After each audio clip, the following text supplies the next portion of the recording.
আসসালামু আলাইকুম প্রিয় দর্শক। বলতে পারছি না সংবাদটা সুখের হবে নাকি দুঃখের হবে। আন্তর্জাতিক সংবাদ অর্থাৎ ইরান ইসরায়েল সংবাদ। এই যুদ্ধে প্রথম থেকেই ইরান কিন্তু আক্রমণ করে নেয়। প্রথম থেকে আক্রমণ করছে কারা? দখলদার দেশ ইসরায়েল বা আমেরিকা। ইরান তারপর কি করছে? আমেরিকার যে সামরিক ঘাঁটিগুলো ছিল মধ্যপ্রাচ্যে একে একে সবগুলো গড়িয়ে দিয়েছে। এখন বিষয় হলো ইসরায়েল বা আমেরিকা দেশ মিলে, দখলদার দেশ মিলে ইরানের সর্বোচ্চ নেতা আয়াতুল্লাহ খামেনি সহ 40 জনের মতো শীর্ষ নেতাদের শেষ করে দিল। ট্রাম্প মনে করলো যে এই যুদ্ধ এখানে ইতি ঘটবে, কিন্তু ইরান তাদের সর্বোচ্চ শক্তি নিয়ে ঘুরে দাঁড়ালো এবং তাদের সামরিক ঘাঁটিগুলো শেষ করে দিল, তাদের সৈন্যদের শেষ করে দিল, তাদের অর্থনৈতিক যে জোনগুলো আছে এইগুলো শেষ করতে থাকলো। মধ্যপ্রাচ্যের ইসরায়েলে মিসাইল আর ড্রোনের হামলায় ক্ষত বিখ্যাত করে দিল। আমি আসবো আসল পয়েন্টে। যখন ইসরায়েল একের পর এক ধ্বংস করতে থাকলো তখন ইরানের একটাই টার্গেট, যে তারা তো তাদের সর্বোচ্চ নেতাকে হারিয়েছে, হয় তারা শেষ হবে নাই তারা শেষ করবে।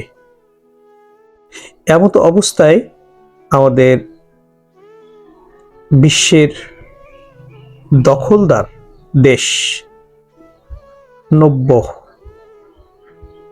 যাকে বলা যায় নব্য কি ফ্যাসিস্ট তো আছেই, আর কি বলা যায়, দাজ্জাল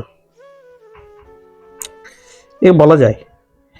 নেতা কাকুর সংবাদ পাওয়া যাচ্ছে না। এই নেতা কাকুর সংবাদ যখন পাওয়া যাচ্ছে না, বিশ্বের গণমাধ্যমগুলোতে খবর প্রকাশ হতে থাকলো নেতা কাকু আসেন না গেছেন, এপারে আসেন না ওপারে আসেন। ওপারে মানে বুঝতে পারছেন তো, একেবারে উপরে। এমন তো অবস্থায় ট্রাম্প কাকু যিনি আছেন উনিও চিন্তায় পড়ে গেলেন এবং ওনার সাথেও যোগাযোগ হচ্ছে না। তার মানে নেতা কাকুর আসলে কিছু একটা হয়েছে। ওনার সাথে যে নেতা কাকুর যোগাযোগ হচ্ছে না, এই বিষয়টা কিভাবে শিওর হলাম, তাই তো আজ গণমাধ্যমগুলোর সংবাদ দেখেন, ট্রাম্প কাকু নেতা কাকু তার ছোট ভাই খোঁজ নিতে ওই দেশে দূত পাঠাচ্ছেন যে তিনি এপারে আছেন না ওপারে আছেন, তিনি ভালো আছেন না হসপিটালে আছেন, তিনি আসলে কোন বাংকারে লুকিয়ে আছেন।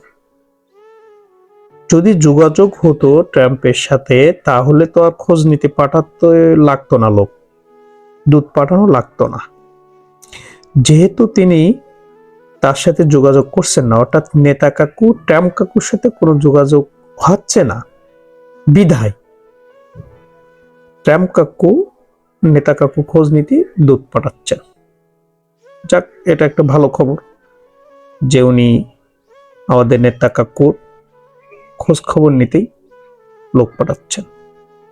আমরা ইনশাল্লাহ সুসংবাদটা শুনবো যে নেতা কাকু নাই, দূত এই সুসংবাদটাই দেবেন, এটাই আশা করি। তো ভালো থাকবেন প্রিয় দর্শক, আরো খবর নিয়ে আপনাদের সামনে হাজির হব। আসসালামু আলাইকুম।